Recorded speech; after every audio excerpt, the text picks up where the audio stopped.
là où je vivais, je louais. Mon bailleur me disait un jour, Monsieur Okofo, mes parents sont nés ici à Strasbourg, ont grandi à Strasbourg. Moi, je suis né à Strasbourg, j'ai grandi à Strasbourg.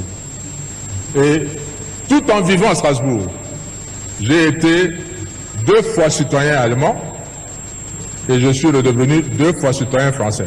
Je me dis comment?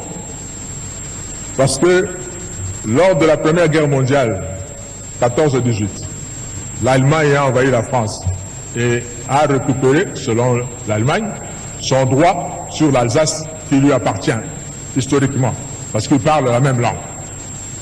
On a récupéré ça. La guerre de 18 se termine, les Allemands perdent la guerre. La France récupère son territoire. On arrive à la guerre de 40-45, pareil. L'Allemagne envahit la France et récupère l'Alsace. En 1945, l'Allemagne perd la guerre, la France récupère sa terre.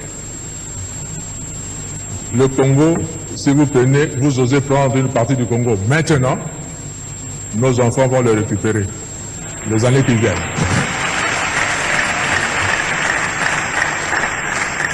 Alors, soyons plutôt de bons voisins et ne mettez pas de conflit entre nous.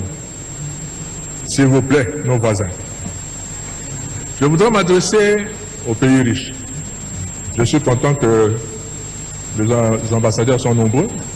Enfin, s'il vous plaît, soyez nos porte-parole auprès de vos pays respectifs.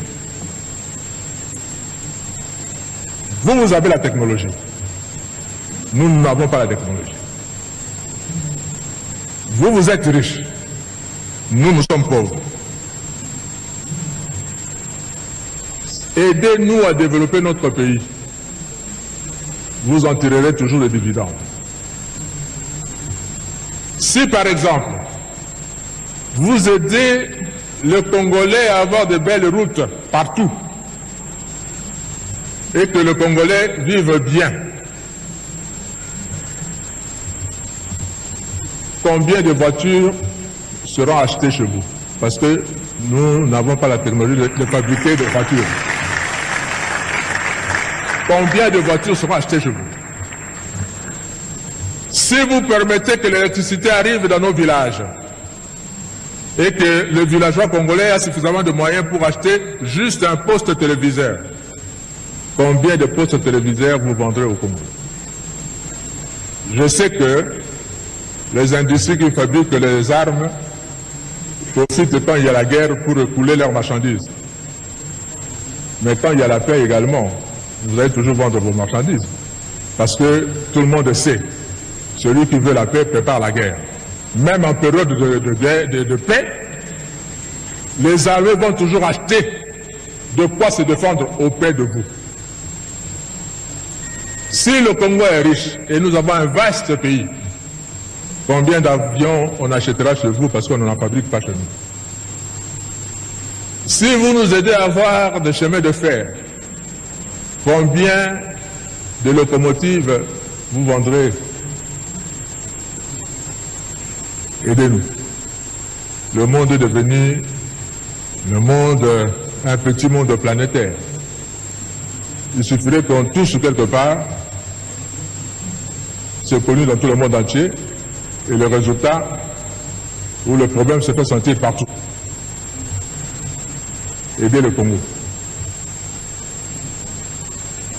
Quelqu'un qui est malade et vous l'aidez, quand il sera en bonne santé, il ne vous oubliera pas.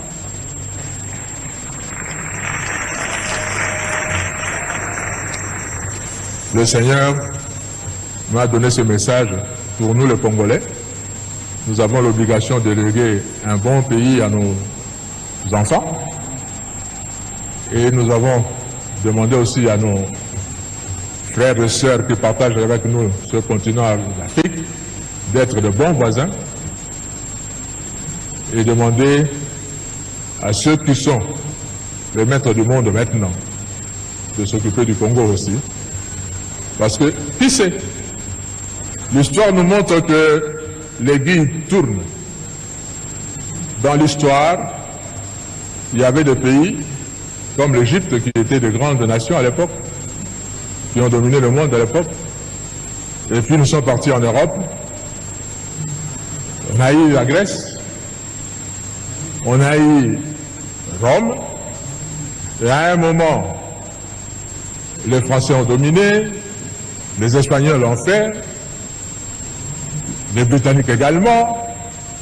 Maintenant nous avons les États-Unis, ça a quitté l'Europe, ça va vers l'Amérique. Qui ne vous dit pas que dans le prochain centenaire, ça sera l'Afrique. Et l'histoire, je vous assure, ne s'oublie pas. On se rappellera toujours de ceux qui nous ont aidés et ceux qui ne nous ont pas aidés. Que Dieu nous bénisse. Bénisse la République démocratique du Congo. Il est temps. Amen. Que la vérité l'emporte sur le mensonge systémique. Que les médiocres dégagent et que règne la paix, la justice en RD Congo.